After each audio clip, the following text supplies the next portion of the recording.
வணக்க மக்களே, சற்று முன் வெளியான செய்தி ஒன்று வெளியாகியுள்ளது. 2026 தேர்தலில் அதிமுகவு தான் வாக்கு சேகரிப்பேன். சேலத்தில் பன்னீர்செல்வம் அவர்கள் பேட்டி. வாங்க வீடியோவை முழுமையாக கண்டாம். அதாவது வருகின்ற 2026 சட்டமன்ற தேர்தலில் அதிமுகவுக்கு தான் நான் வாக்கு சேகரிப்பேன் என்ற நிலைப்பாட்டில் தான் ஓபிஎஸ் அவர்கள் கருத்துக்களை தெரிவித்து வருகிறாராம்.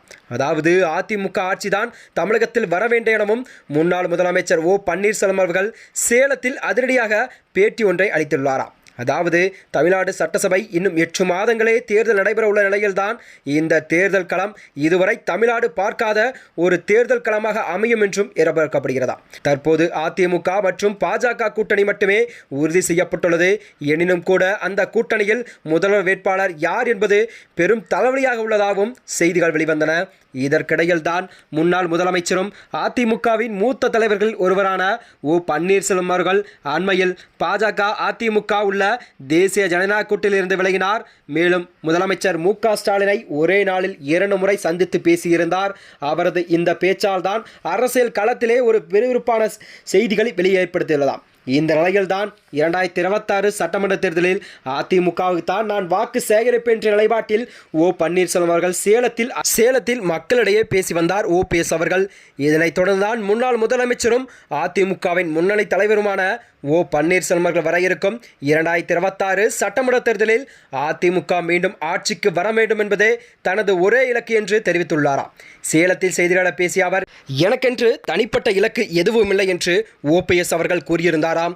இந்த நிலையில்தான் அதிமுக ஆட்சிக்கு வர வேண்டும் என்பதே தன் குறிக்கோள் என்றும் 2026 தேர்தலில் அதிமுகவுக்காக மட்டுமே நான் வாக்குகளை கேட்பேன் என்றும் மக்களிடம் கூறினாராம். சமீபத்தில் தாவேக தலைவர் விஜய் அவர்கள் மதுரையில் நடத்திய பொதுக்கூட்ட உரையை பற்றி கேட்கப்பட்ட கேள்விகளுக்கு பதிலளித்த ஓபிஎஸ் அவர்கள், விஜயின் பேச்சு தமாசாக என்று சொல்லவில்லை, ஆனால் அது ஏற்புடையதல்ல என கருத்து தெரிவித்தாராம். அவரது இந்த கருத்து விஜயின் அரசியல் பேச்சை குறித்து விமர்சனாகவே கருதப்படுகிறதா.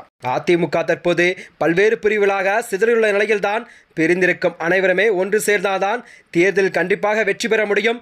அதிமுக மீண்டும் ஆட்சிக்கு வர வேண்டும் என்றால் தலைவர்கள் எல்லாம் இடையான முரண்பாடுகளை எல்லாம் மறந்து ஒன்றிணைய வேண்டும் என்று அவர் கேட்டுக்கொண்டுள்ளாராம். அது மட்டுமே பாஜக எடப்பாடி பழனிசாமியை முதல்வர் வேட்பாளர் என ஏற்றுக்கொண்டாலும் கூட இறுதியில் அதை தமிழக மக்கள் ஏற்க வேண்டியது அவசியம் என்று ஓபிஎஸ் அவர்கள் தெரிவித்துள்ளார்.